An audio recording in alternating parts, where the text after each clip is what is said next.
Bonjour à tous, j'espère que vous allez bien et que je vous retrouve en forme aujourd'hui pour cette nouvelle vidéo. Donc aujourd'hui on va aborder un sujet que j'aime beaucoup, que j'aime bien développer. On n'a pas toujours l'habitude de l'associer avec la naturopathie, c'est l'épigénétisme.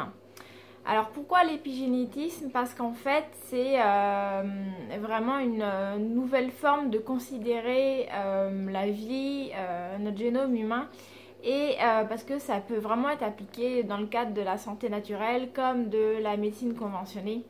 Et je pense qu'on a tous intérêt à se pencher sur la question parce que vous allez voir en fait dans l'épigénétisme, ça nous laisse de l'espoir. Alors pourquoi? Vous connaissez certainement tout ce qui est de l'ordre du génétique, à savoir que on a appris parce qu'on pensait que c'était ça, que notre vie, notre corps, notre santé était conditionnée en fonction de l'hérédité laissée par nos parents, c'est-à-dire en fonction de notre patrimoine génétique, la façon dont nous naissions.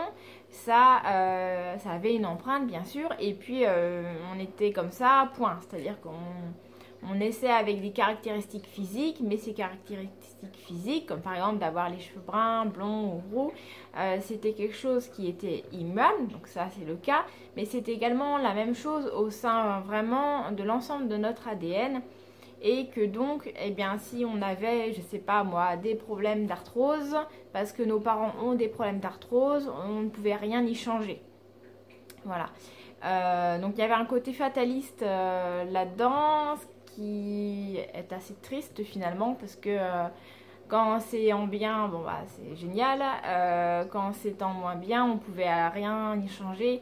Et ça laisse peu d'espoir aux gens, et puis aussi ça n'aide pas forcément à se prendre en charge. Et il se trouve qu'en naturopathie, la façon dont je travaille, mais mes confrères aussi, c'est vraiment de vous aider à vous prendre en charge pour devenir acteur de votre guérison en fait, et de votre état de bonne santé. Alors qu'en épigénétisme, c'est une autre façon de considérer les choses qui est complémentaire.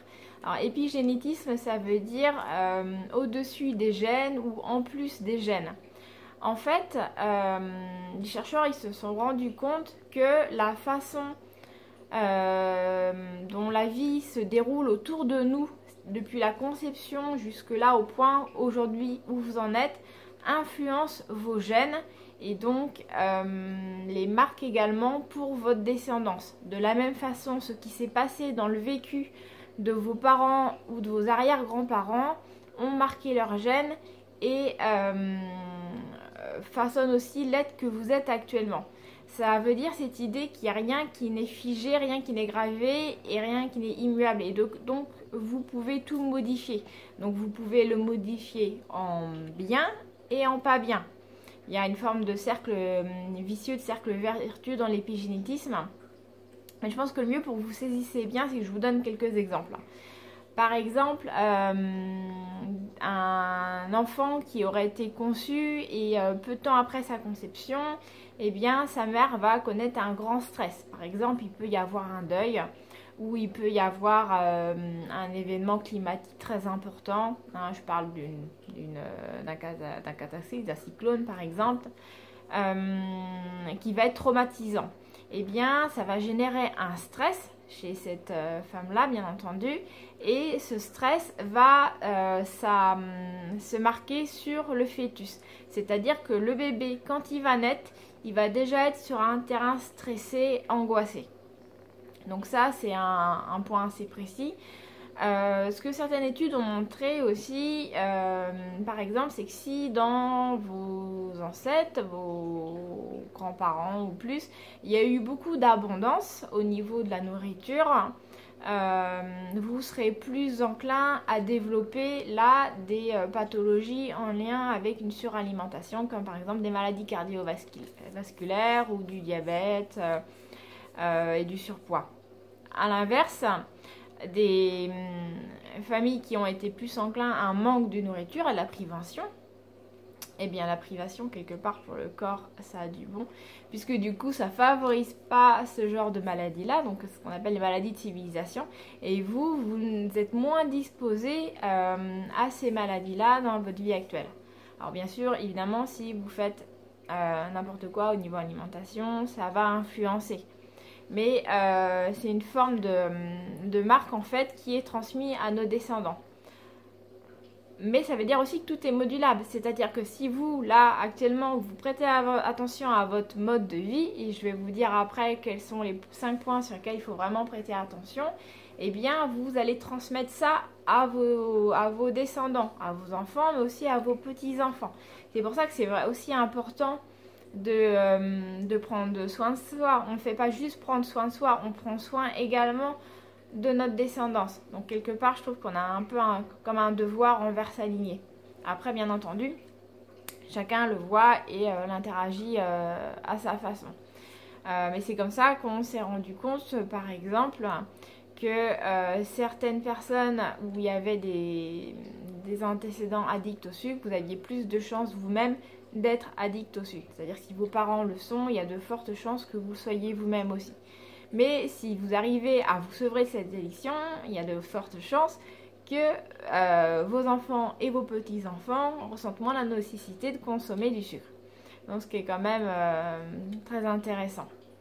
La façon aussi dont vous avez grandi, dans laquelle vous avez grandi, votre environnement, l'amour que vous avez reçu, ça va aussi conditionner l'adulte que vous êtes. Parce que vos parents, ils vous ont légué leur hérédité pour moitié égale, mais c'est pas pour ça que cette hérédité, ça a créé un être qui est vous. Ça aurait pu créer quelqu'un de complètement différent.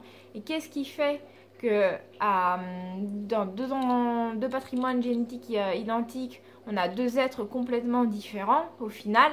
Eh bien, c'est bien l'environnement dans lequel on a vécu et la façon qu'on a eu d'appréhender ça.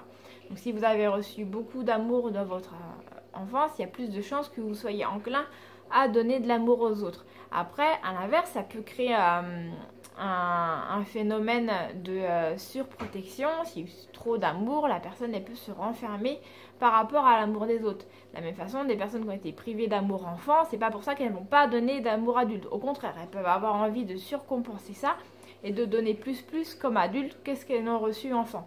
Et là, ça dépend vraiment de la façon dont chacun va penser et réagir par rapport aux environnements. Mais c'est intéressant puisque là encore, ça nous montre bien qu'en fonction de qui on est et de nos choix, on est capable d'influencer notre vie et donc aussi d'influencer notre santé.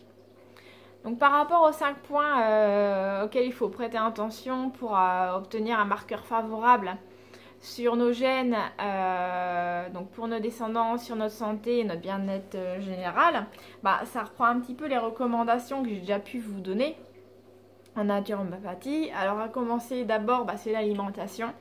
Une alimentation saine, équilibrée, diversifiée, avec des produits frais, à base de légumes majoritairement et avec une eau de qualité, ça c'est la règle numéro 1, on ne peut pas y changer. La deuxième recommandation, c'est une activité physique régulière. Il faudrait que je fasse une petite vidéo à ce sujet-là. Mais vraiment, faire du sport, c'est capital pour votre santé. Ça entretient l'ensemble de vos tissus, ça les nettoie et ça vous allège le mental également.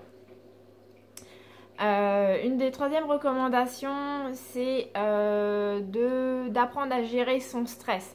Donc apprendre à gérer son stress, et je sais qu'il y en a plein qui vont me dire en regardant cette vidéo c'est plus facile à dire qu'à faire.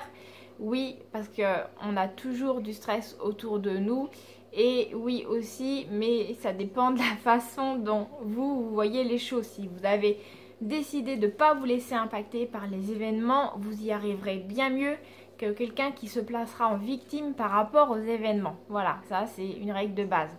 Donc la façon dont vous gérez le stress dans votre vie, sachant que vous pouvez aussi faire des choix pour choisir une vie moins stressante en fonction de vos aspirations, influe pour beaucoup sur votre état de bonne santé.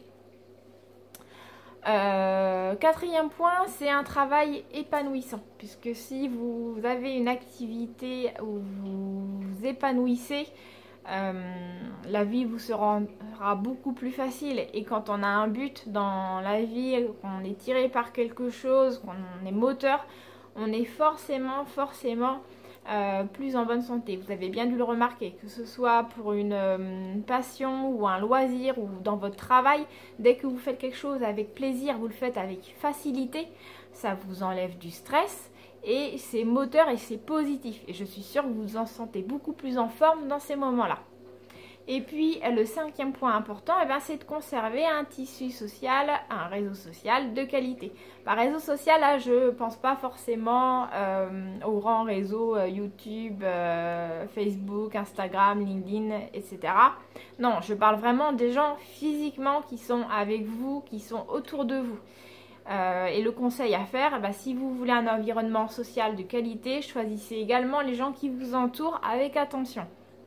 Ouais, ça peut paraître assez dur à dire comme ça, mais mine de rien, si vous entourez de personnes qui n'ont pas les mêmes aspirations que vous, qui vous pompent de l'énergie, qui vous épuisent, eh bien, vous allez vous épuiser. Alors que si vous choisissez les personnes qui vous entourent comme des personnes qui ne vous jugent pas, qui vous aiment, qui vous apprécient pour ce que vous êtes, et pas uniquement pour l'aspect social, superficiel que vous représentez, vous allez vous en sentir beaucoup mieux. Donc d'où l'intérêt d'avoir un tissu social vraiment riche au niveau qualitatif et pas forcément quantitatif. Voilà, donc ça c'est vraiment 5 recommandations, ça se retrouve quelle que soit la civilisation, le pays, la nationalité, la culture, c'est vraiment des éléments fondamentaux. Et ça a été prouvé maintenant que ça influence nos gènes. Donc c'est là qu'on fait en fait le parallèle entre médecine ou naturopathie, ou quelle que soit la thérapie que vous allez consulter comme patient, que vous pratiquez comme thérapeute, c'est vraiment important. Et c'est important aussi de savoir que donc vous pouvez créer votre vie et donc créer votre état de bonne santé, le maintenir et le retrouver. Voilà, donc sur ces saines paroles, je vous embrasse et puis je vous dis à la semaine prochaine pour une nouvelle vidéo.